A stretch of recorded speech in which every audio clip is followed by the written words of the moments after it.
Podcast Cinema Aventura. Começando mais um podcast Cinema Aventura. Na sessão de hoje, Cinema Aventura, 20 anos de Cidade de Deus. Filme dirigido por Fernando Meirelles, lançado em 2002. Cinema Aventura, canal da ação, das artes marciais, aventura, ficção científica, guerra, enfim.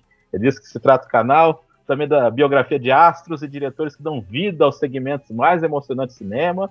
E estamos quinzenalmente no Spotify, no Anchor, no Google Podcast, nesses agregadores de podcast. E também temos um canal no YouTube com edições especiais aos sábados e um perfil no Instagram. Então, por favor, nos siga lá, nos avalie, que isso vai estar ajudando muita gente. E para falar pela primeira vez de um filme brasileiro, e que filme, a gente tá chamando aí ele, nosso poeta Evandro Buscapé Luiz. E eu queria dizer que meu nome não é Zé Pequeno, a minha apresentação é essa. E muito prazer aí por estar aqui de novo, valeu. É, isso aí. E ele que deixou de ser dadinho, olha, já faz muito tempo, nosso querido Daniel Fontana. É isso aí, muito obrigado pelo convite, Marcão. É ótimo estar aqui de volta no Cinema Aventura, né? Já sou figurinha carimbada aqui da casa e bora falar desse marco do cinema nacional, né? Que envelheceu muito bem, por sinal. Nossa, não dá nem pra falar que tem ruga, né? Esse aí, né? Eu acho curioso, assim, que, cara, eu fiquei impactado quando assisti a primeira vez. Eu fiquei impactado, porque realmente foi uma agilidade, uma questão de decupagem, assim, que, cara, pra quem era acostumado a filme brasileiro, e aí eu tô falando em geral, assim, não tava preparado para aquilo, né? Que esse filme aí meio que marcou, assim, aquele ciclo de filmes sensacionais que teve ali no final dos anos 90 pros anos 2000, tipo, uma obra-prima que eu acho que o Daniel concorda, que é o Abril Despedaçado, que tá nessa toada de filmes aí, né? Sim. Cara, foi demais ter assistido, e é um filme que eu sempre revejo, cara. A gente tava naquele momento, cara, a menos de 10 anos da retomada, né? Então é diferente, por exemplo, aparecesse um Cidade de Deus agora e aparecer naquela época, né? Ele quebrou vários paradigmas, né? Inclusive na sua corrida, né, pelo Oscar, né? Embora não tenha ganho, né, em nenhuma das categorias, né? Não foi indicado a melhor filme estrangeiro, mas por conta ali das tecnicalidades da academia, ele pôde ser indicado a melhor roteiro adaptado, melhor direção. Aliás, acho que foi o único filme indicado a melhor direção naquele ano que não estava indicado como melhor filme também, né? O que é aqueles contrassensos da academia que a gente sempre comenta, né? Mas, de um jeito ou de outro, ele mereceu cada uma dessas indicações, né? E já no começo ele já prova a que veio, né? Tanto que o Fernando Meirelles comenta que o Spielberg foi perguntar pra ele como é que ele tinha rodado, né? Aquela sequência da galinha, né? Cara. Evandro, vai falar alguma coisa, mano? Mano, eu lembro que eu assisti esse filme pela primeira vez no cinema, eu era adolescente, tá ligado? Eu tava no ensino médio. E eu achei muito bom na época, e aí eu tinha revisto já algumas vezes, assim, na TV, né, mas sabe quando você vê quebrado, assim, sem ver inteiro, você pega um trecho e tal, e aí eu fui rever ele inteiro pra gente gravar, né, e igual você falou, velho, ele envelheceu muito bem, porque eu achei ele, talvez agora, melhor do que eu tinha achado na minha adolescência, talvez até porque hoje eu tenho uma compreensão melhor sobre o que ele tá falando, né, porque, pô, quando você é adolescente, você não pega várias referências do que ele tá dizendo ali, né? E, mano, é tudo muito bom, mano. O filme, as músicas do filme, os enquadramentos, as atuações, né, mano? E quando você me mostrou aquele making-off de que muitos dos caras nem eram atores, mano, eu fiquei mais abismado ainda. Eu falei, caralho, como esse cara é um ator, velho? É impressionante a atuação dos caras, assim.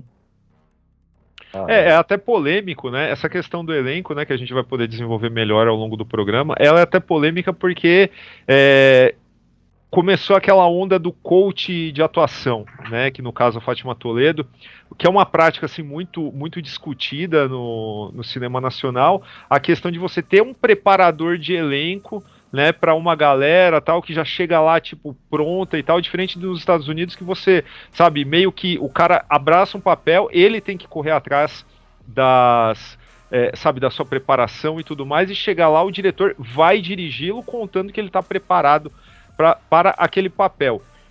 Eu acredito que é polêmico, por um lado, mas por outro é compreensível dentro de um mercado audiovisual em que as pessoas não vivem de cinema, né? Os atores não vivem tem uma de cinema. indústria, né, Daniel? Exato. Haja visto, por exemplo, pega um exemplo num filme grande norte-americano. Por exemplo, o Dark Knight Rises, o Tom Hardy ficou um ano arrumando aquele sotaque lá pra interpretar o Bane, né? E esse é só um caso, no meio de inúmeros, né? Aqui o cara não tem tempo de se dedicar a um ano antes das filmagens de qualquer coisa. Então, né, acaba se recorrendo a esse negócio. A Fátima Toledo, ela teve treinando a galera do Tropa de Elite também, e em ambos os resultados, eu acho que, assim, é justificado, porque a gente julga a obra pelo resultado final. Nesses dois casos, a gente tem um resultado final que é, assim, plenamente satisfatório. Então, beleza, né? Dane-se como é que eles chegaram lá, né? Sim. A realidade, assim, da indústria brasileira é muito diferente, né, da indústria estadunidense e, infelizmente, né, porque, pô, a gente tem tanto filme bom aqui no Brasil e a gente podia ter uma indústria de cinema mais desenvolvida, tá ligado? Ia ser muito da hora se a gente tivesse, mas, infelizmente, não é o caso, né? Sim. Que ainda vem o cinema brasileiro como passatempo de gente que não tem o que fazer, né? Não vê como mercado, não vê como um gerador de emprego, né? Uma coisa que eu queria falar, cara, questão, aí vamos já entrando aí na produção do livro, o livro do Paulo Lins. É curioso, cara, eu li o livro, cara, é curioso que você tem a história lá, só que não tem nada a ver também ao mesmo tempo. Porque são três, não sei se vocês sabem, são três histórias. Uma na sequência da outra, né? A história do Inferninho, do Pardalzinho e do Zé Miúdo. Uhum.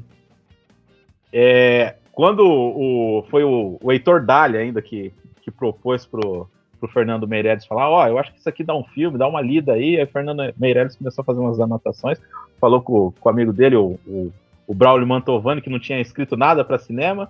O Braulio olhou para ele e falou assim: você tá ficando louco. Porque aqui não tem um filme nunca que vai ter um filme aqui. Porque, cara, assim, o grande personagem realmente é a cidade. A descrição ali do começo, ali, por exemplo, tem o Buscapé lá com a mãe dele, lá, a mãe dele tá querendo que ele seja cadete, e só o Buscapé aparece pouquíssimo no livro. Em alguns pontos que ele aparece, são mais de 250 personagens, é muita coisa, e ele vai contando, assim, elementos da cidade que vão formando o painel. Tipo assim, é o lugar onde tem o churrasquinho de não sei o que, é o lugar onde tem a trepadeira de não sei quanto. Ele vai contando várias coisas assim. E é assim o livro inteiro, porque vai contando micro-histórias dentro da Cidade de Deus, e aí tem um fio condutor, que é a criminalidade, tudo isso aí. Então, cara, outro parabéns pro filme, viu? Porque realmente, para pegar tudo aquilo ali e você conseguir formar uma coerência narrativa, cara, eu fico espantado, viu?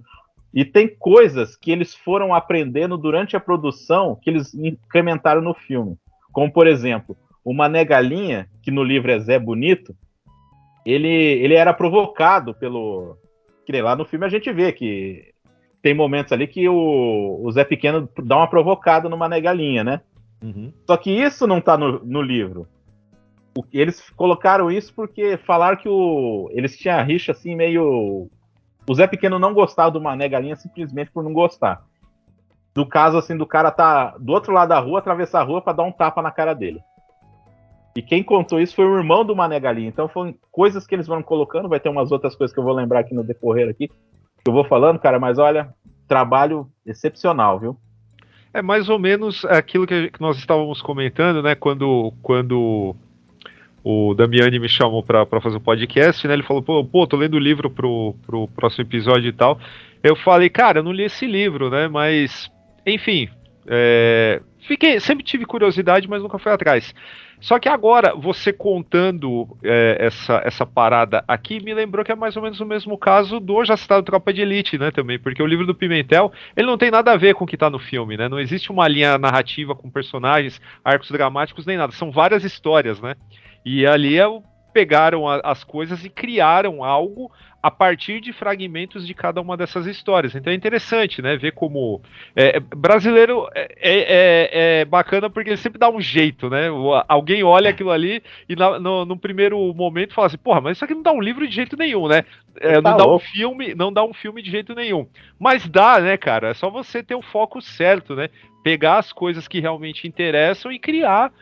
Não a partir de uma literalidade, né? Mas a partir de uma construção de universo, né? Dentro daquilo, né? E tem momentos literais mesmo, como por exemplo aquela hora do Bené com o Thiago lá, que ele começa a ver que o cara tem roupa de marca, aquele negócio, eles andam de bicicleta. É igualzinho no livro, tem essa parte, só que é um outro personagem. Então, eles conseguiram conciliar várias coisas para incrementar nos personagens principais. E isso é uma adaptação foda, cara. Eu sempre acho assim que adaptação pra ficar que nem Harry Potter, né? Que o cara aparece no 1, aí aparece no 4 e daí aparece no 8, você nem lembra mais quem que é o cara, né? Sim. Tem que eliminar, cara. Tem que eliminar, tem que fazer isso aí mesmo. O próprio Abril Despedaçado, né? Que você comentou, né? Ele não se passa nem no Brasil. Pois é. André, tá aí? Sim, mano. Então, eu queria falar que eu também não li o livro, né? Eu sabia que era adaptado de um livro, mas eu nunca tinha nem chegado a ler ele. E tem uma coisa que você falou que é curiosa, porque apesar de não ser uma adaptação literal, assim, não seguir muito a mesma linha do filme, tem uma palavra que você falou do livro ser uma coisa meio de uma coxa de retalhos, assim, da vida de várias pessoas, né, de não seguir nenhum personagem, seguir mais o bairro, né, ali a Cidade de Deus, né, que é um bairro periférico ali no Rio, né, uma favela. E eu tenho essa sacada no filme também, né? O filme tem essa sacada, essa pegada de ser quase uma coxa de retalho, né? São vários contos costurados, né? Porque apesar de ter uma linha narrativa baseada mais no Buscapé e no Zé Pequeno, Dadinho na infância, né? Mas ainda assim a mesma pessoa. Mas você pode ver que tem vários títulos, assim, né? Vários subtítulos durante o filme que dão essa pegada, assim, de serem vários contos separados, né? Começa com a história do Trio Ternura, depois tem a história ali da Boca dos Apês, depois a história do Mané Galinha, tal, e da vida de otário, que eles falam, né, que é vida de trabalhadores, eles falam vida de otário, que não tá tão errado, assim, não é um desvio muito grande da realidade. E tem essa pegada, né, mas como você falou, né, não é uma adaptação literal, o que é da hora, né, porque literatura e cinema são linguagens muito diferentes, né? Então, o que funciona para um não funciona para outro, e é legal quando um diretor tem essa percepção, né? Tem esse bom senso de não querer fazer uma adaptação literal, porque muitas vezes não fica bom, né? É mais ou menos a pegada da série. Eu não sei se vocês viram, né, Damiani? Eu acho que não viu. The Wire, da HBO. Viu? Então, ali, Baltimore é o personagem principal, né? Qualquer um que morresse ali, a série poderia continuar até fechar seu raciocínio lá na frente. Aqui no Cidade de Deus é meio que assim, né? Embora a gente... Tá, você tem o Buscapé, que é o narrador da história, ele não pode morrer, tá? Mas fora ele... Mas você vê assim que ele não é um grande protagonista, né? Ele não tá ali toda hora, ele tá contando... Exato. Mas ele não tá toda hora, né? Sim. Então é o microcosmo, né? Ele é muito mais um observador, né? Porque, igual você falou, ele narra, mas ele não é o cara que toma parte nas grandes ações, assim, nas coisas mais importantes, né? Ele, e faz todo sentido com ele ser um fotógrafo, inclusive, né? Ele é o cara que observa, né? Ele é o cara que tá olhando para o que tá acontecendo no bairro dele e contando pra gente, né? Então ele tá muito mais como alguém que traz a gente para aquele mundo, né? Que traz o telespectador ali para dentro da realidade da favela. Mas, como você disse, né, ele não é exatamente um protagonista, né, ele é muito mais um narrador. E importa, no final, importa muito mais a escalada do local do que dos personagens, né? Em geral. Não tem grandes arcos dramáticos, assim, que, nossa, tem um puta de um plot twist lá na frente. Não, você vê a evolução daquilo que era a Cidade de Deus, daquilo que foi se tornar, a partir da gangue, né? Do trio Ternura no começo. Depois você tem o Dadinho que vira Zé Pequeno. Depois você tem a molecada da Caixa Baixa que, sabe, assassina a lenda, né? O manda-chuva do negócio, né? O cara morre na mão de criança. E aquilo já dá uma ideia do que virá depois. Né? Até porque os moleques falam, né? Vamos ver a lista aí de quem a gente tem que apagar, né? Não lembro qual foi o termo, mas assim, indica, assim, né? Indica uma mudança no paradigma e tal, mas o crime continua dominando, né? Não, você tá falando isso aí, da questão de não ter grandes plot twists, mas é interessante porque muitas coisas são anunciadas, por isso também que não tem. Por exemplo, esse é o Paraíba. Mas agora a gente não vai contar a história do Paraíba, a gente vai não sei o quê. Tipo, mas você já fica preparado que vai acontecer alguma coisa com o Paraíba, né? Sim. Isso é muito legal, cara. Isso é muito perspicaz, assim, no roteiro, assim. Eu só queria falar, antes, você tava falando, Daniel, da distribuição, cara. Eles acertaram porque eles não lançaram em dezembro, né? Que foi o erro da Miramax quando lançaram o Cold Mountain lá. Só bater de frente com o Retorno do Rei, cara. Aí é foda, hein? É verdade. Eles esperaram um mês pra jogar o filme pra ir fazer aquela campanha de lembrança que eles sempre fazem, só que dessa vez eles acertaram mesmo, cara. E fizeram isso com Fale Com Ela, eu acho que também aconteceu, né? Sim, sim. E eu não sei se vocês chegaram a ver os trailers veiculados nos Estados Unidos desse filme. Cara, é hilário porque os caras estão vendendo outra coisa, né? Estão vendendo outra coisa. É tipo mostrar o Buscapé batendo foto lá escondido e falar assim... esse homem penetrou no submundo, não sei o que lá. E caramba, velho, os caras estão vendendo filme de infiltração e tal, não tem nada a ver, absolutamente nada a ver. Putz. Tipo, o cara... Não sabia dessa não, cara, muito bom. Então, o Fernando Meirelles entrou na jogada, ele tinha dirigido 2 filmes, O Menino Maluquinho 2 e Domésticas, né? Ele que fundou a O2, que antes era a... Como é que era o nome? Olhar Eletrônico, né? Que era a anterior dele, né? Ele que é formado em arquitetura, veja só que coisa louca, né? Uhum. O Heitor Dália entrou nessa daí pra falar com ele e tal, né? Como eu já disse. E uma coisa que eu não sabia, cara, quem ajudou o Braulio foi o Alexander Payne. Eu não sabia dessa. Ele tava aqui no Brasil pra divulgar aquele filme Eleição com o Matt Broderick. Uhum. E aí ele que começou, porque assim, ele sabia manjar desse negócio de muito fragmento, muita historinha, assim, ele ajudou o Braulio nessa daí, cara. Achei curioso isso aí.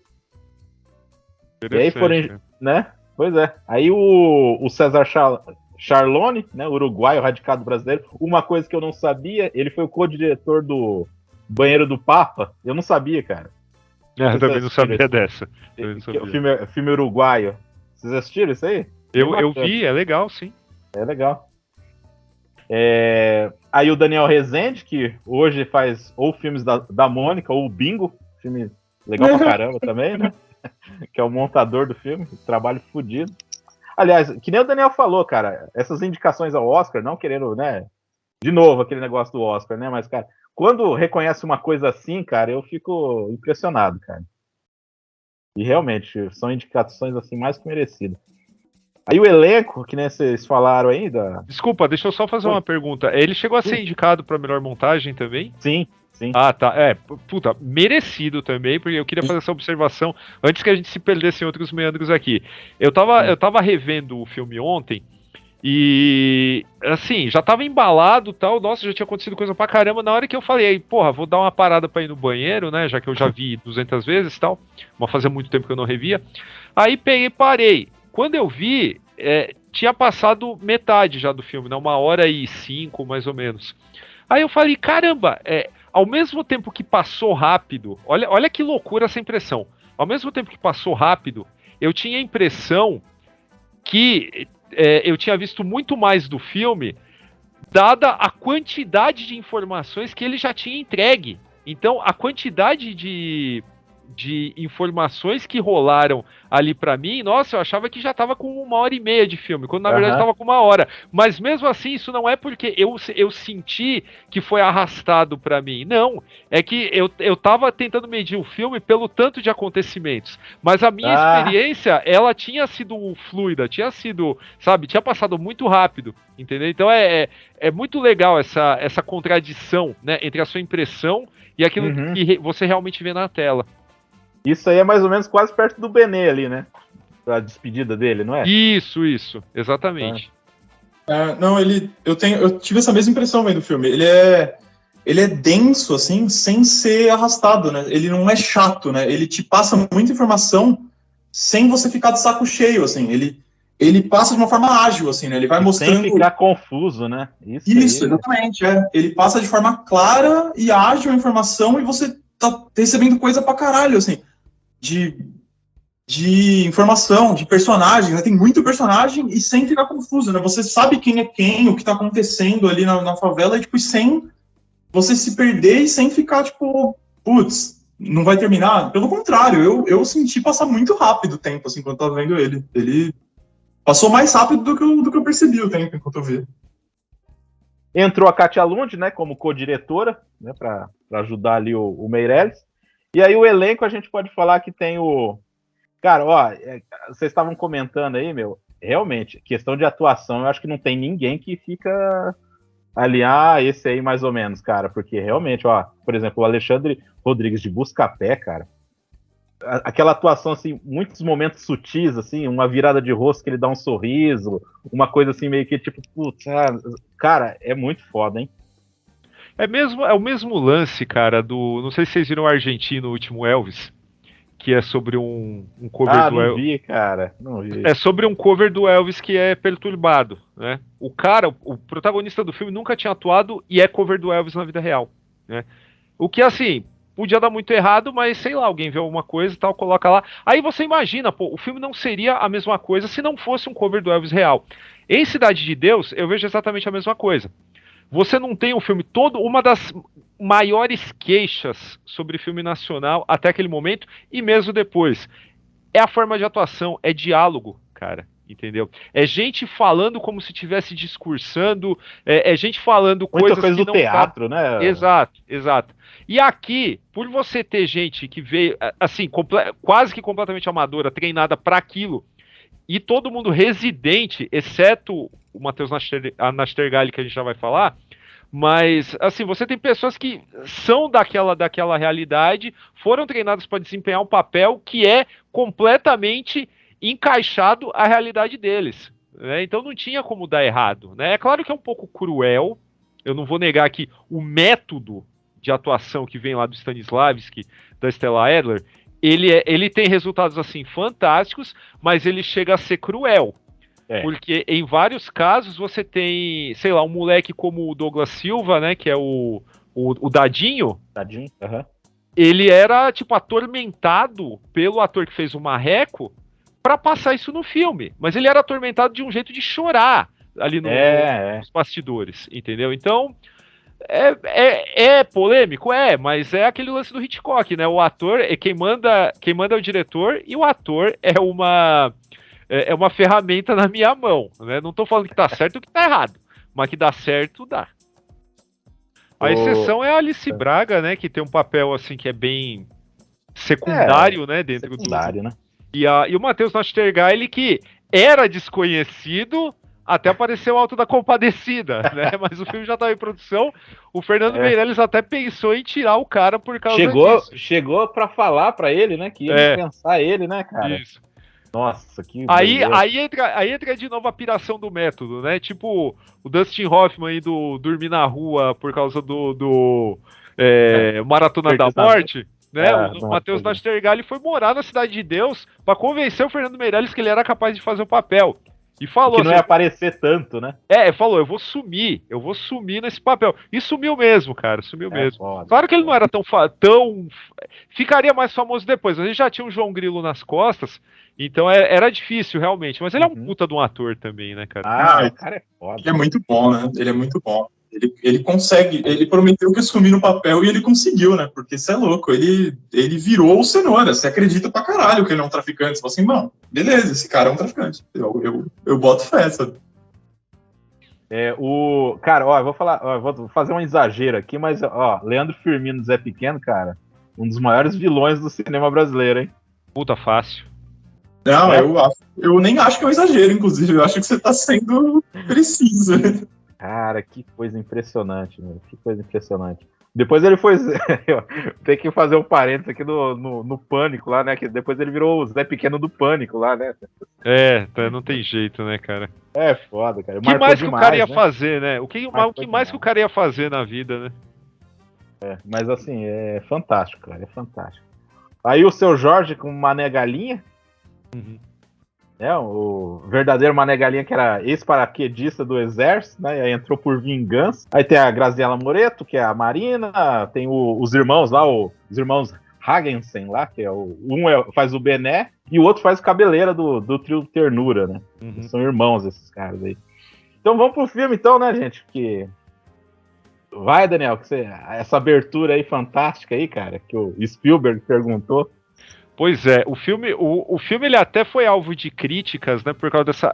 Tudo que a gente está elogiando aqui, a maioria das coisas que a gente está elogiando na parte visual, foi até alvo de críticas porque criou-se aquela pecha do filme de publicitário, né?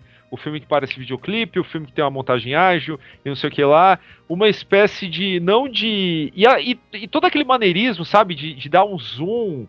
de dar um traveling, câmera no trilho que gira e tudo mais, que dá uma personalidade muito bacana pro filme e acaba até aproximando um pouco ele do trabalho do Guy Ritchie, né, na minha opinião, né? E acho que talvez essa influência tenha sido o que tenha levado algumas pessoas a criticarem, né, a colocarem um rótulo nele e dizerem que, não, mas aqui, esse cara aqui é cheio de firula, esse cara não é um bom diretor por causa disso, né? Esses caras, né, no caso, o Meirelles e a Katia Lund. Eu, cara, não poderia discordar mais, porque pra mim o filme funciona maravilhosamente bem. Já essa sequência inicial, cara, e eu sempre falo isso, cara, eu acredito que até em outras participações minhas aqui eu devo ter falado isso. Tem começos de filme que dão o pique pra tudo que você vai ver depois, sabe? Tem aberturas, preâmbulos que são fantásticos, sabe? Em todos os mercados cinematográficos. Eu acho que aqui em Cidade de Deus é um desses casos, cara, porque... E vou te falar que ainda é mais complicado de fazer isso lá, porque é uma história cheia de flashbacks, né? Uma história não linear.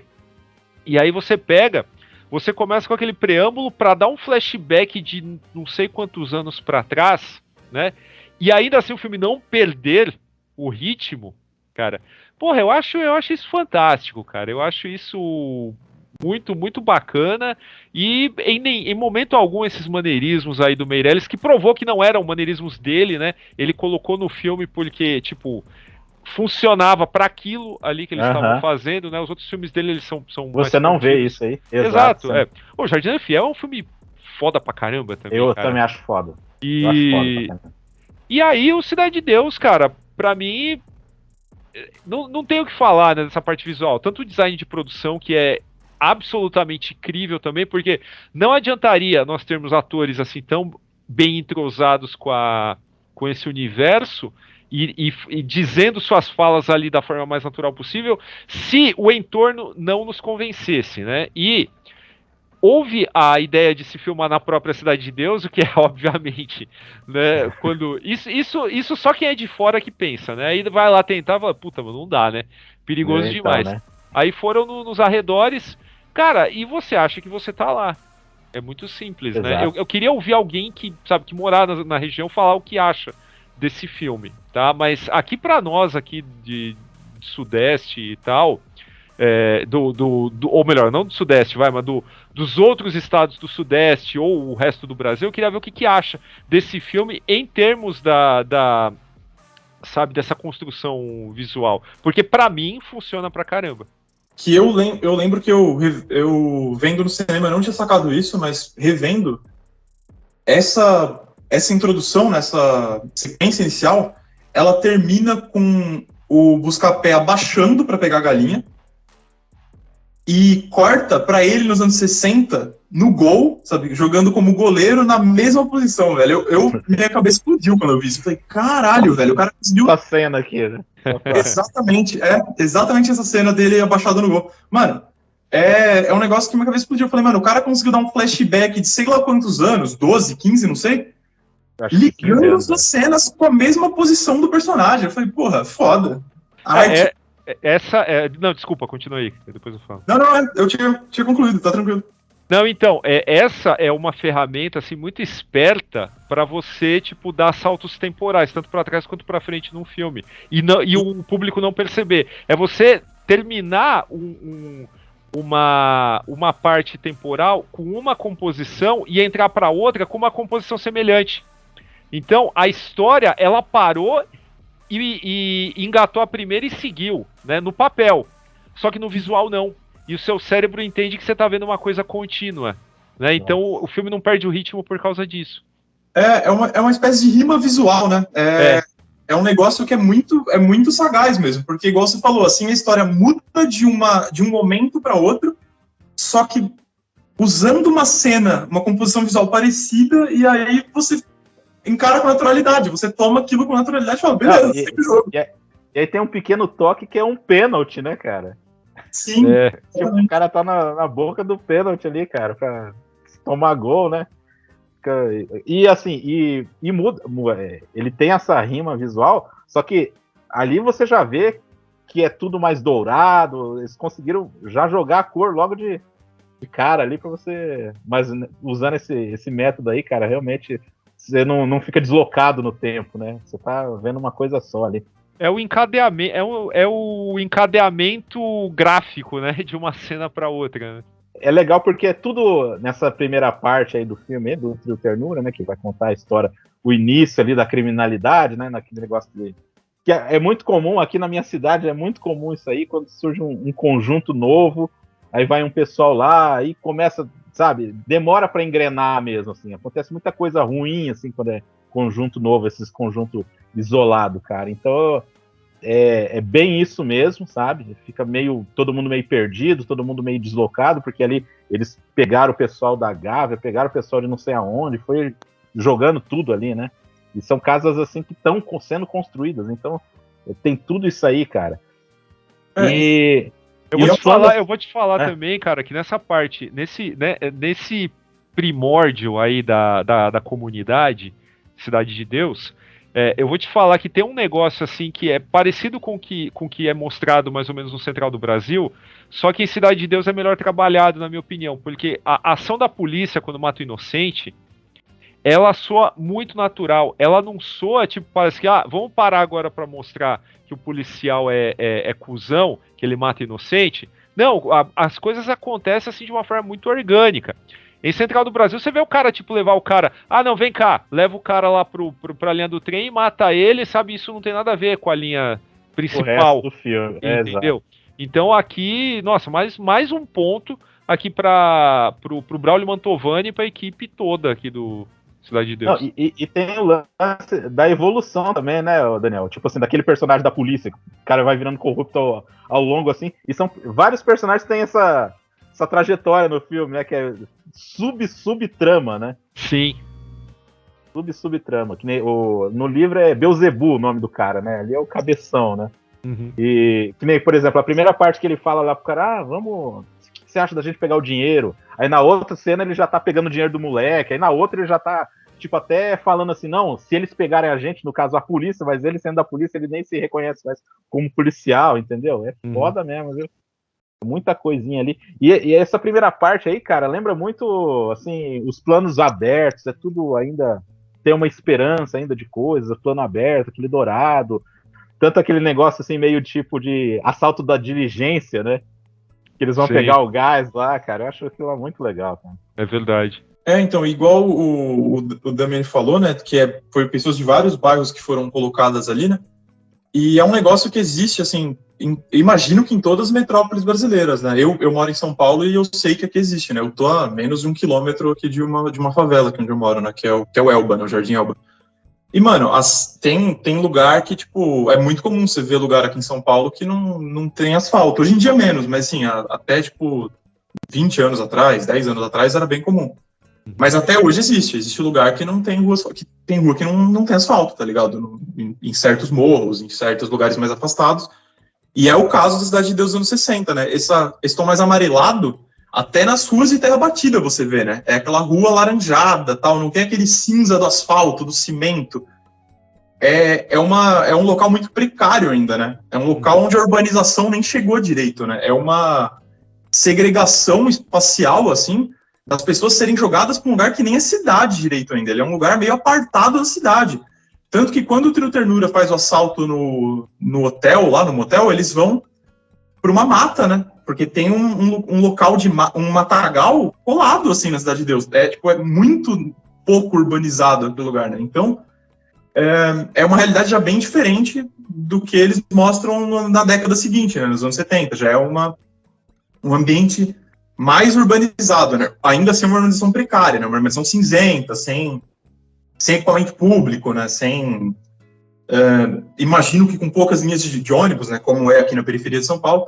Uhum. E, mano, tudo isso que vocês falaram é muito orgânico mesmo, né? Porque, assim, a violência policial que eles mostram, essa corrupção e violência policial, ela é mostrada com uma naturalidade que é aterrorizante, né, velho? Porque eles mostram, assim, um negócio que é tipo assim, isso aqui é cotidiano, tá vendo? A polícia matando um cara, pegando um moleque inocente, né? Porque naquele período ali em que Putz, eu não lembro agora, é o Marreco ou o Alicate que se converte a ser crente, né? Voltar a ser cristão. É o Alicate? Acho que é o Alicate. É o Alicate.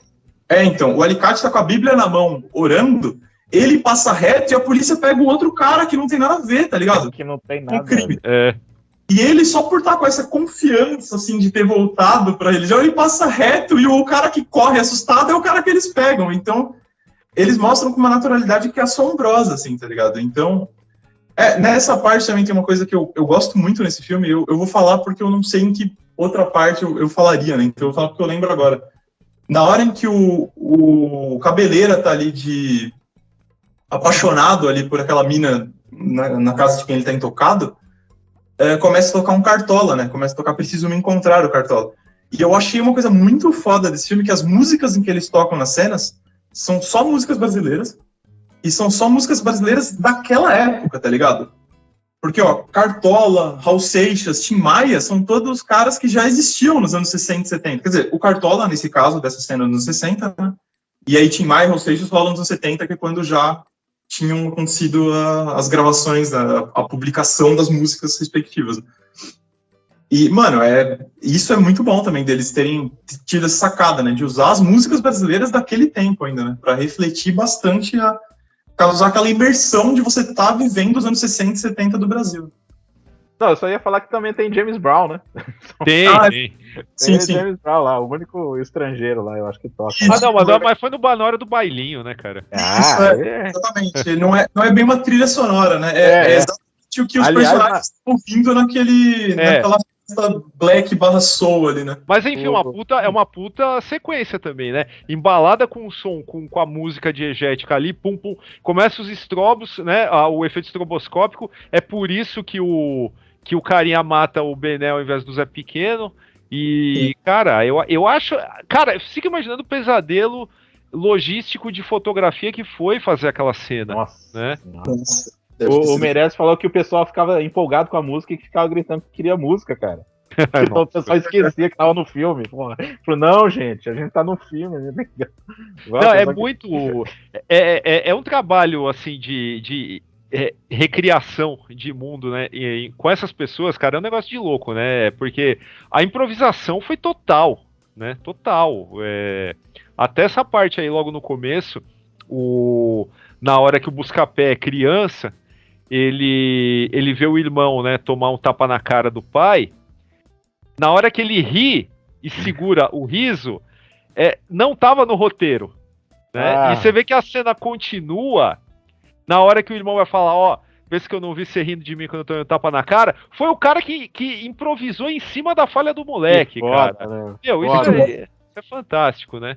E mil outras coisas também. O finalzinho do moleque perdendo o chinelo, cara. Cara, que coisa incrível, né? Nossa. Isso aí é Marlon Brando, cara, no Sindicato de Ladrões, bicho. Ó, dando um resumão aí dessa primeira parte aí, pra eu chegar mais nesse... Cara, eu acho muito bonito, eu acho bonita a morte do Cabeleiro, eu acho muito legal. Aquela hora que tá, aquele plano que tá no carro, que ele vai empurrando o carro e aí depois só fica nela, assim, cara. É foda. Aí então, coisas que tem no livro, por exemplo, tem o taxista que vai ajudar eles a sair, tem todo um negócio, cara. Então por isso tem 900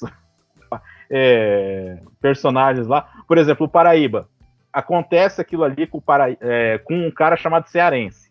E tem um peixeiro também, que vai pegar a mulher do cara. Só que ali eles juntaram pra ser o irmão do Buscapé. Então, pra fomentar mais ali, cara. Então, não perdeu nada. Isso aí que eu queria falar. Aliás, um detalhe... A cena da bala, Daniel. Qual parte? A cena da bala. Aquela cena que os caras vão forjar, que o cara tirou assim, ela vai zigue-zagueando, a câmera vai acompanhando e bate no espelho do carro. Ah, pode crer. Muito legal isso, cara. Muito legal, cara. Muito legal. Eu ia comentar que, assim, né, você falou da morte do Cabeleira, cara, de empurrar o carro e tudo mais. O bacana é que, assim, num primeiro momento, você acha que a Berenice conseguiu dar a linha daquela vida, sabe, procurar alguma outra coisa fora da Cidade de Deus, só que quando mostra o Buscapé mais velho, você vê que ela tá lá contra o cara, ela né, tá lá cara? no meio. Exato. Exatamente. E eles mostram só de relance, assim, né? É bem sutil. Se você estiver distraído, você nem percebe que é a Berenice, né? Porque ela nem chega a ter fala nessa cena dela nos anos 70, né?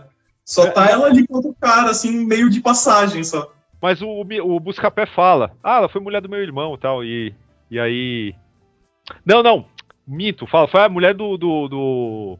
Como que era o nome do personagem? Eu misturo. Não era do irmão dele, do Cabeleira, isso. A mulher do Cabeleira e tal. Isso.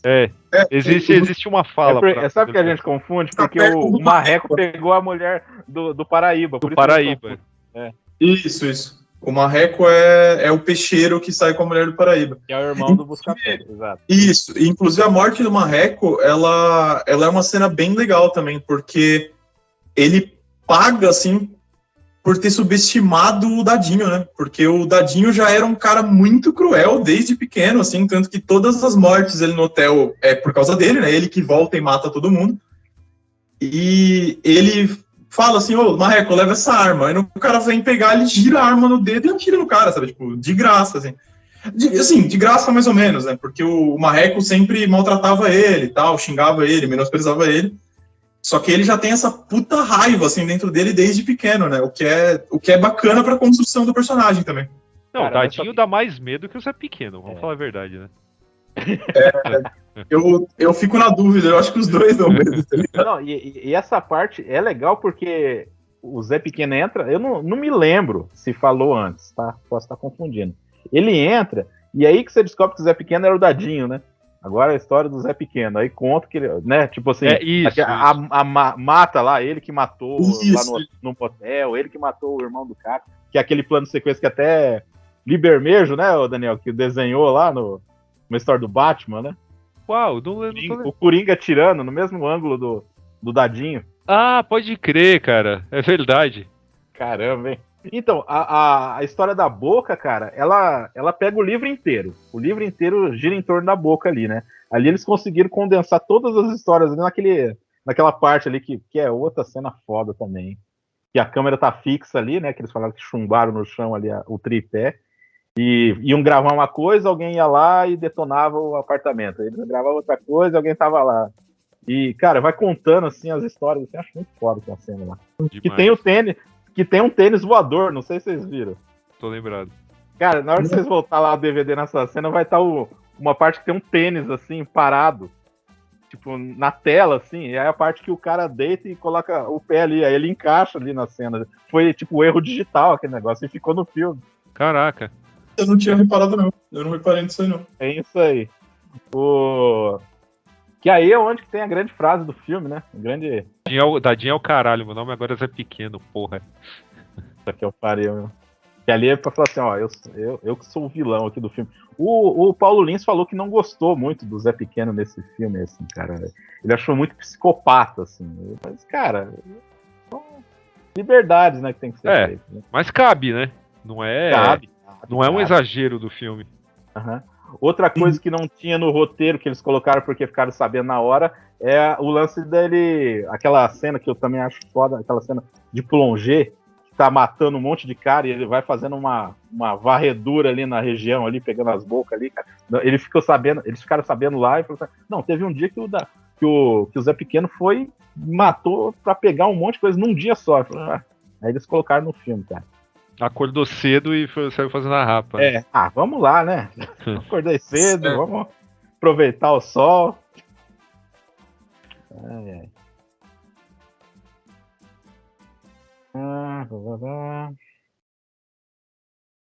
Deixa eu ver aqui. Tá. E aí entra o outro grande protagonista do filme, que é o Mané Galinha, né? Seu Jorge também arrebentando, né, cara? Sim. Outra revelação, né? A cena que depois que tem o estupro lá, cara, que não tem diálogo, que só tá a cara dele, assim, cara. Nossa, é muito foda aquilo lá, cara. É pesado pra caramba. A gente esqueceu de comentar, cara, que assim, nada, eu tô lembrando, tô falando, né, que eu tinha meio anotado aqui, o Fernando Meirelles tinha falado que aquele take, quando o Trio Ternura assalta o caminhão de gás, foi uma homenagem às Panteras, né? A composição dos três, né? Não, ele também. Ele teve umas ideias loucas que ele desistiu no meio do caminho, né? Uhum. Essa daí é uma sacada legal, né? Tipo assim, vamos colocar isso aí, né? O cara é fã, né? Aí, uma que era, tipo, ele queria fazer tipo um vídeo institucional mesmo, naquela hora que começa a explicar o negócio da boca. Que tem um vaporzinho, que tem não sei o que, tem o cara que faz não sei o que e tal. Ele queria fazer como se fosse um pequeno jornal aquilo ali mesmo, cara. Ia ficar zoado. Aí ia ficar com muito cara de Guy Ritchie, né? Então, cara, aí chegaram a gravar isso aí, mas aí chegou lá na hora, não, tá muito... Como você falou, né, fica muito... Não, esse é o ruim, cara, quando você tem muito dinheiro pra filmar, né? Você acaba tendo muita ideia, não, vamos fazer isso e aquilo e não sei o que lá. E, porra, mano, mas tem hora que você tem que, sabe, botar o pé no break e falar, porra, serve, não serve? Cara, eu já acho que o filme já foi criticado injustamente sem isso, cara. Imagina se colocasse. Nossa senhora. Ele achou que o pessoal ia morrer de rir na cena lá do ônibus lá também. Você também não precisa, né, cara? Tipo, é engraçadinho ali, não precisa ser um negócio pastelão, né?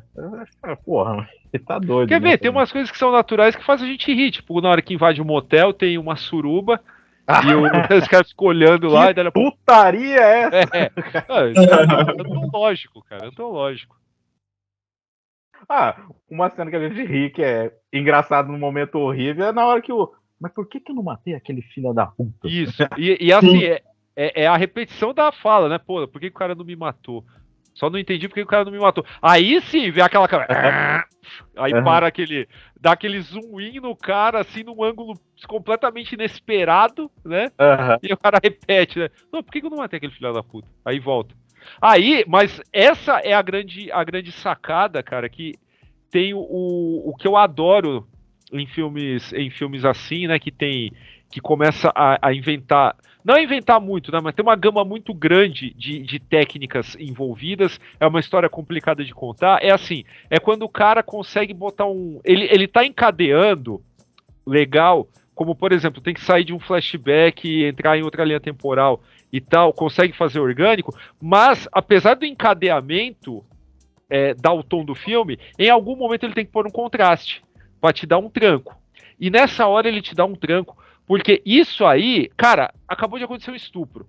O cara tá ali sofrendo. Essa cena, pô, por que o cara não me matou? Aí vai aquela câmera, pô, por que eu não matei aquele filho da puta? Não deixa de ser engraçado, cara. Sabe? Tem alguém que, porra, dá uma risadinha nervosa naquele momento. Pra depois o cara tá lá na porta do cara e matar o irmão dele, passar fogo na casa e o caramba. Então isso é fantástico, cara. Eu acho que tem que ter esse choque, esse contraste de vez em quando. Não é aquele choque ao contrário, né? Que, tipo, acontece uma coisa drástica e acontece uma piada e pronto, morreu ali, né? Isso. Não, ali ele fez isso, mas aí ele jogou outra coisa em cima que você fala, putz. Se terminasse na piada, você tá, tipo, diluindo a ameaça do cara ou banalizando a barbaridade que ele faz. né? Na minha humilde opinião. Um tema, assim, do filme que começa nessa parte, mas ele vai até o final, tá ligado? Que é a linguagem da violência, tá ligado? Como a violência, ela se torna uma linguagem dentro, não só do filme, tá ligado? Dentro do filme também, mas uma linguagem dentro daquela comunidade, tá ligado? Porque a violência é tão onipresente naquele local que as crianças já adotam ela, tá ligado? Tipo, isso você vê através dos moleques da caixa baixa, tá ligado? Eles são moleques que a primeira vez que eles aparecem, eles começam a dar problema ali no bairro, porque eles assaltam os pequenos comerciantes do bairro, e isso é contra as regras do Zé Pequeno. Tanto que o Zé Pequeno dá uma dura neles, tem até aquela cena, que é uma cena aterrorizante, né? Que ele pega um moleque e fala, no pé ou na mão, né? Ele pega 2 moleques que vão pra trás, um deles hiper novinho, e pede pra eles escolherem se eles querem levar um tiro no pé ou na mão. Ambos escolhem a mão e ele dá no pé, né? Ele pede pra eles escolherem pra fazer o contrário, né? Que é uma pitada extra de crueldade, assim, né? Uma crueldade adicional. E o moleque chorando é foda, cara. Quase você chora junto, né? Sim. Não, o Fernando Meirelles falou, queria parar a cena, falou assim, não, tá acontecendo alguma coisa com ele lá, a outra, não, deixa. Aí depois parou a cena e ele já foi brincar lá com os outros caras lá. Essa cena é pesadíssima, velho. Essa cena é pesadíssima. E o agravante dessa cena é que, assim, tipo, torturou um moleque, né, deixou ele, sabe, com problema físico pro resto da vida, matou outro, só que ao matar esse outro, ele corrompeu de vez o filé com fritas, né? Sim, exatamente. É aí, de novo, que entra a linguagem da violência, né? Ele já traz o filé com fritas para participar dessa linguagem que pro Zé Pequeno é tão natural, e ele quer espalhar ela pros outros, né? Ele quer que cada vez mais gente esteja nessa mesma pegada dele de resolver tudo na violência, né? Tanto que esse é o contraste entre ele e o Bené, né? Os dois são melhores amigos, só que o Bené é um cara muito mais diplomático. O Bené é o cara carismático, boa pinta, que é amigo de todo mundo ali dentro. Tanto que ele sempre é o cara que apaziguou a treta entre o Zé Pequeno e o Cenoura. Tanto que o Zé Pequeno fica muito mais pilhado em tomar a área do Cenoura depois da morte do Bené. Porque ali ele perde a única coisa que moderava um pouco ele, tá ligado? Ele perde a única coisa que afastava ele um pouco da violência. Quando o Bené morre, aí ele tá com foda-se. Então agora é violência pra tudo, sabe? Tudo vai ser na base do assassinato, da intimidação e foda-se. Agora é 100% violência. Vocês lembraram 2 cenas, essa cena é foda mesmo, e esse arco também do filé com fritas, né? Porque a primeira cena que ele parece tipo com a mãe indo pra escola, um negócio assim, né? Isso, aí já vai de aviãozinho, aí novamente, outro personagem que tá na subtrama ali, cara. E voltando aí, né, desse... tem o outro personagem também, que é o Thiago, que é o boyzinho lá, que também começa como o cara que entra na escuridão lá, né, na hora que o outro fala, vai pra trás na foto lá, né? Não, e tem uma coisa muito da hora da relação entre o Thiago e o Bené, porque eles têm arcos opostos, né, tá ligado? O Bené, ele é o cara que tá tentando sair da vida do crime, enquanto o Thiago, que é o playboy, ele tá entrando na vida do crime. Tanto que quando tem aquele tiroteio, aquela sequência final da treta entre o Mané Galinho e o Zé Pequeno, o Thiago tá lá. Tipo, o Thiago, ele virou parte da gangue do Zé Pequeno, velho. Tipo, ele é um cara que ele mergulhou tão fundo nesse mundo do crime que ele virou parte dele, tá? Ele deixou de ser um usuário de droga pra virar um cara que é parte da estrutura do tráfico, tá ligado? E o Bené queria o arco contrário, né? Ele se apaixona pela mina que o Buscapé era apaixonado, e eles tinham o plano de sair fora, né? De buscar outra vida, que é um plano que é interrompido justamente na despedida dele, quando o cara vai matar o Zé Pequeno e mata o Bené acidentalmente, né? Sim. Uma coisa que eu queria falar dessa cena do Bené aí, cara, nessa despedida aí do Bené realmente, é que, eu não sei se vocês lembram, na hora que... Aí o Zé Pequeno meio que ele quer interagir, né? Aí não sei... Cara, o enquadramento, na hora que ele vai lá falar com o Bené e tal, e o Bené falou, não, cara, relaxa, vamos curtir, não sei o que e tal. E aí deixa ele sozinho, o enquadramento ali, ele tá pra baixo da linha do meio ali do quadro, assim, cara. Como se ele realmente fosse um cara pequeno ali naquela situação. Porque ele não tá à vontade de modo algum, né? Ele só fica à vontade quando ele começa a humilhar uma negalinha lá na festa. Sim, mas aí entra naquilo que eu tava comentando, né? Meio que a violência é a única linguagem que ele conhece, né? Porque quando ele chega pra chamar a mina pra dançar, pra chamar uma mulher que ele se interessa pra dançar, ele tá todo travado. Ele não sabe como agir numa situação social a não ser de forma violenta, sabe? Ele não sabe usar outra linguagem, tá ligado? É muito legal que eles mostram isso desse personagem, que ao mesmo tempo em que ele é o vilão, que ele é um cara hiper ameaçador, nessa cena, ele parece um peixe fora d'água, tá ligado? Ele tá totalmente fora do ambiente dele. Ele não sabe o que fazer naquela situação. Acho que é o único momento de vulnerabilidade, assim, que o filme permite que você sinta um pouco de... se apiede um pouco desse cara, né? Porque... puta merda. Mas você vê que ele já começa, assim, já tem o grande conflito interno desse personagem quando o Bené fala que vai largar a vida do crime, né? Tanto que na festa do cara, o cara vai falar, não, você não pode sair, mas essa piranha aí e tal, que uma relação assim muito muito complexa, né, cara, entre eles, quase né? Um triângulo, né, cara? Uma coisa assim, né? E ninguém garante que o Bené ia ser um cara feliz, né? Fora daquele ambiente também, né? Tem tudo isso também. Não, e é curioso que quem mata ele é o cara que ele falou pro cara poupar, né? Exato. Nequinho, né? Ele falou assim, não, você tá pegando pesado com o cara aí, não sei o que, aí chegou lá. O filme também tem várias coisas assim, né? Circulares, né? Tem. E volta ali... uma frase boa do Buscapé nessa meio que na sequência, né? Então o negócio virou o feioso do mal contra o bonitão do bem. Eu gosto dessa frase. Não, e a outra frase, assim, as falas desse filme, elas são fantásticas, né? Os diálogos, porque tem uma hora que na hora que o Cenoura salva o Mané Galinha no assalto, ele fala assim, exceção da regra, né? Aí, beleza. Na hora que o Mané Galinha mata o segurança, assim, no reflexo, a fala do Buscapé, e aí a exceção virou regra. Nossa. É demais, cara. É muito simples, mas é muito eficiente, né, pra situação. E esse arco também do menino que era filho do... Puta, cara, isso aí é uma sacada do cacete, né? É o ciclo da violência, o caminho da violência, assim, que não tem jeito. O cara entrou no crime por assim, eu digo uma negalinha, entra no crime porque, teoricamente, é uma boa causa. Porque você pensa, caralho, se eu morasse ali, eu ia fazer o quê? Né? Você se coloca no lugar do cara. A não ser que você seja um psicopata, é inevitável você assistir esse filme e não pensar nisso. Porque aqui é muito fácil, na nossa realidade, a gente fala, ai, que absurdo. Entendeu? Não, né? Deixa pra lá, né? Aí o cara vai lá, e o que acontece? Cara, não demora muito pra ele ser absorvido por coisas assim que ele não queria fazer originalmente. Falou, não, minha treta é pessoal. Só que a partir do momento que você começa a apontar arma pra outras pessoas, cara, em algum momento você vai ter que atirar. Não, e diz que na história real, cara, na verdade ele teve essa virada de chave porque teve um tiroteio e ele deu um tiro, assim, foi sem querer, lógico. Ele deu um tiro na cabeça de um bebê. Caralho. Aí ele meio que ficou perturbado, daí que ele começou esse negócio de virar mais um bandido, entendeu? Foda, hein?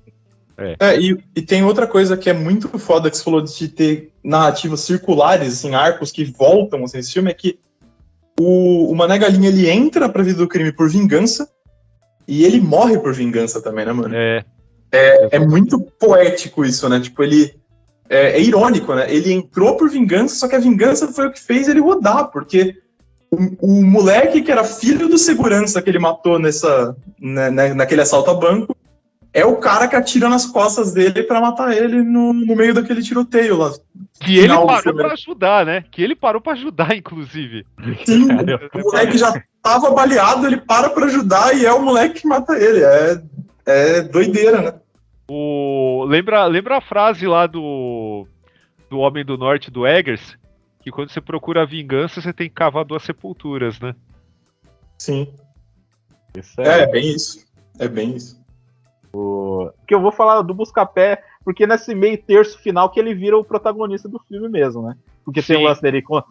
outra sacada foda, né? Porque o Zé Pequeno tomou a câmera dele lá, depois, lá na frente, ele entrega pro cara conseguir tirar a foto, que é essa foto que fez ele ficar famoso no jornal e meio que tirou ele do lugar de lá, cara. Uhum. Da criminalidade ali. Isso é bem interessante também, né? E assim, eu acho que a grande sacada, cara, é que assim, ele é um filme. Esse é um outro negócio, né? Que é uma discussão velha no cinema nacional do filme Lazarento, né? É o filme que é favela, é desgraça e tudo mais. Cidade de Deus, ele tem a esperteza já no seu texto de fazer o seguinte, cara, você vê inúmeras desgraças, não é um feel good movie de forma alguma, entendeu? Só que você terminar esse filme na desgraça seria um tiro no pé fudido, cara. Porque você ia perder o público, ninguém ia lembrar desse filme, cara. Quando você coloca um laivo de esperança na figura do Buscapé, e é um laivo relativo, ninguém ficou rico, não descobriu, Não. sabe, não achou um pote de ouro no fim do arco-íris, e a Cidade de Deus continua uma bosta, né? Mas você tem uma esperança, né, de, assim, alguém conseguiu, né, alguém foi fiel àquilo que acreditava, né, a sua paixão, né, deu um trampo de um jeito ou de outro, foi ajudado pela sorte? Foi, né, não dá pra negar, mas seguiu firme, né, seguiu firme, e aí no final ele tem a recompensa dele, né, é uma jornada do herói, de um jeito ou de outro, cara, só que ela tava disfarçada durante todo o filme, porque tinha tanto personagem bacana ali, e é justamente o transeunte, o cara nada a ver, que você não vê passando na rua, quando passa por você nem percebeu, é o cara que faz a diferença, né? Sim. É uma interpretação Não, foda. é porque os dois, tipo assim, vamos dizer que o Buscapé é o principal, o Zé Pequeno é o antagonista, só que eles não se relacionam, né? Um quase não sabe da existência do outro, né? Quem sabe é o Buscapé. O Buscapé, aquela hora que o Buscapé vai procurar droga lá, ele vai num lugar, é o cara. Aí vai no outro. Nossa, que cara chato, né? Ele até reclama. Lá, né? Tem exatamente essa frase, inclusive. E aí, cara, aí naquela sequência final que ele corre atrás lá da polícia, lá, que aí que é meio. Não, esse cara virou o herói do filme, né? Que é aquela hora que ele tira a foto lá, que também é muito foda. Que também é uma escolha foda, né? Que se fosse numa outra situação, o cara ia desbancar a polícia, mas ali não, cara, ele pegou só aquela foto, ele teve a oportunidade de, não, vou jogar fora isso aqui e vou colocar só essa. Assim, o legal do filme também é esse realismo dele, né, porque ele seria fantasioso ele desbancar a polícia, sabe? A gente que é brasileiro nunca compraria esse discurso, tá ligado? Porque assim, primeiro porque é Brasil, tá ligado? Mano, no Brasil a polícia mata gente na periferia todo dia, e não acontece nada, tá ligado? Não acontece nada. A gente sabe, tá ligado? Tem várias provas, velho. Tem vários policiais indiciados por isso e nunca acontece nada. Só que pensa que era pior nos anos 70. Porque nos anos 70 era a ditadura militar, velho. Você acha que na verdade, quem ia rodar ia ser o Buscapé, tá ligado? O que ia acontecer é que a polícia ia matar ele também. Era isso que ia acontecer. Só que ele mesmo tem essa sacada. Porque ele fala, né? Eu podia publicar essa foto aqui da polícia recebendo arrego do Zé Pequeno e correr o risco de me fuder, né? Ou eu posso só publicar a foto, entregar a foto do Zé Pequeno morto e ganho uma grana e a capa do jornal, tá ligado? E o emprego, ele né? faz isso. Ele faz escolha segura. E, mano, estando na pele dele, é a escolha realista, velho. É a única escolha possível, a única escolha que dá pra fazer sem você pôr o seu na reta, tá ligado? Eu acho que valia a pena, como eu falei do trailer nos Estados Unidos, né, como é que o filme é vendido, falar, né, como é que os personagens se chamaram, né, nos Estados Unidos. Manda! Ó, Mané Galinha, por conta da associação, que lá, por exemplo, podia ser Manny Chicken, né, mas Chicken lá tem a conotação de covardia, então não ia ficar legal, né, e aí os caras colocaram um que não tem nada a ver, Knockout Ned. Parece nome de personagem de Spaghetti Western, né, cara? Sim, muito. O Zé Pequeno é Lil Zé, né? Até aí normal. Beleza. Vamos ver os outros aqui que eu tô pegando aqui no... Tinha deixado separado no IMDb. Buscapé. Rocket. Buscapé Rocket. Deixa eu pegar aqui. Volta aqui na lista. Inusitado traduzir Buscapé pra Rocket. Eu não pensaria nisso jamais. A cenoura é Carrot mesmo. O Bené é Benny. Benny. O Dadinho é Lil Dice. O Cabeleiro é Shaggy. né, pra fazer a ponte, né, com o personagem lá do Scooby-Doo, né? O Sim, seu pode Jorge crer. Mané Galinha já falei. O Alicate é Clipper. Barbantinho é Clipper. Sting. Ah, o Cabeção ficou Melon Head. É bom também, é uma boa, foi uma boa tradução. E agora, o mais fiel, que é o que não tem o que mudar, é o filé com fritas, que ficou steak and fries. Pô, genial, genial. Até porque eles também comem filé com fritas, né? Então faz sentido. Exato. Mano, eu tava pensando quando eu vi esse filme que eu cogito se ele é o melhor filme brasileiro, assim, que eu já assisti, tá ligado? Eu acho que sim, porque por exemplo, eu tenho algumas questões com Tropa de Elite, tá ligado? A gente não tá aqui pra falar de Tropa de Elite, né? Então nem vou falar quais são essas questões, mas assim, eu acho o Tropa de Elite um bom filme, mas eu acho que ele tem alguns problemas de discurso, assim, tá ligado? Eu acho que o discurso do Tropa de Elite é um pouco problemático. Já esse filme aqui, eu não acho que ele tem esses problemas, tá ligado? Claro, não tô falando que o filme é perfeito, né? Não existe obra perfeita. Mas eu acho ele muito bom, tá ligado? Eu acho ele, no que ele se propõe a fazer, ele é foda, tá ligado? Ele manda muito bem.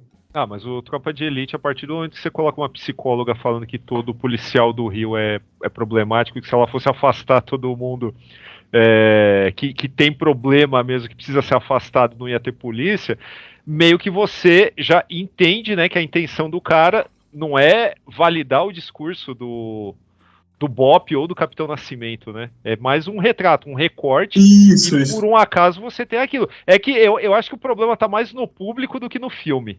Exatamente. Eu também acho. Eu acho que o problema do discurso tá mais em como as pessoas interpretaram o filme do que nele mesmo. Uhum. O Evandro que tinha falado assim, o melhor filme nacional que eu já vi, não sei o que lá e tal. E aí, se quiser... Ó, eu quero dizer assim que tá entre pelo menos o top 5 aí, viu? O top 10 aí, talvez. Top 10, pronto. Não, tem muita coisa aí que eu não avaliei direito pra falar, mas assim, com certeza tá no meu top 10 aí de filme brasileiro. Né? Não, fácil. Pra mim também, um dos melhores que eu já vi nesta categoria de filme nacional, claro. Sim, policial, com certeza, top 5, assim. Acho que a colocação, né, a gente acabou nem comentando que ele tá na lista, né, 1001 filmes para ver antes de morrer, né, aquela compilação famosa, sim. né.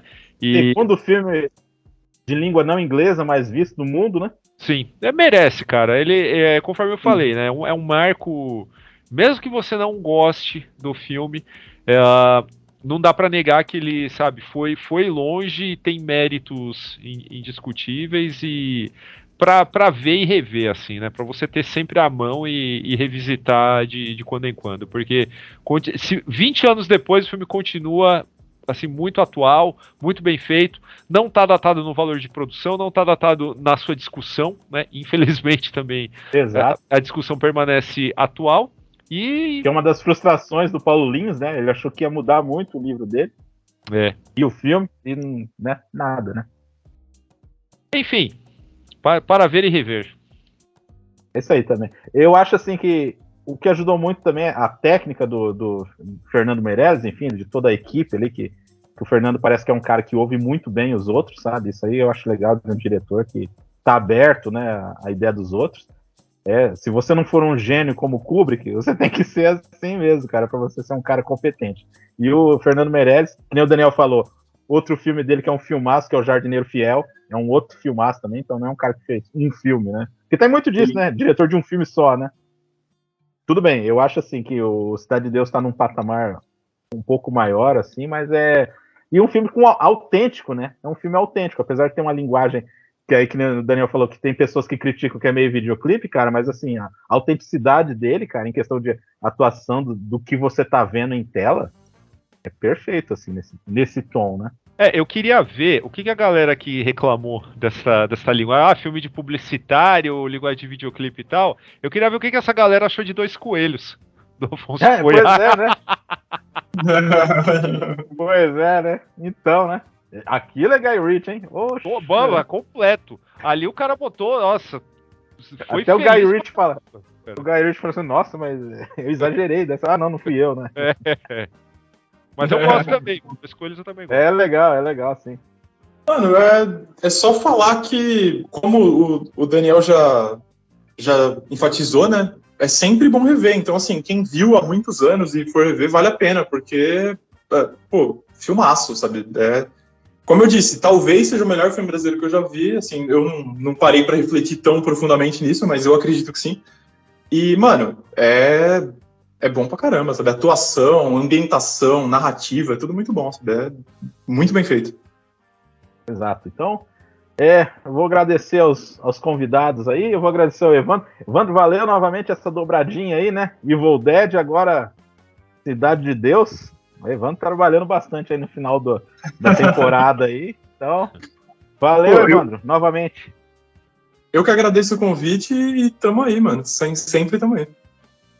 Daniel, vindo do Formiga Elétrica, valeu, meu amigo, aí, pelas grandes contribuições aí. Daniel que vai voltar aí. Você vai voltar, né, Daniel? Ó o parênteses aqui no finalzinho. Você vai querer fazer o Melhores do Ano, no final do ano? Opa, só me chamar que, cara, eu tô topando tudo, cara. Deixou a porta aberta, eu tô chegando ali de penetra, tô falando, sabe que você já participou do FormigaCast, você sabe como é que eu gosto de falar e tal. E ali sabe, é só falar que eu colo.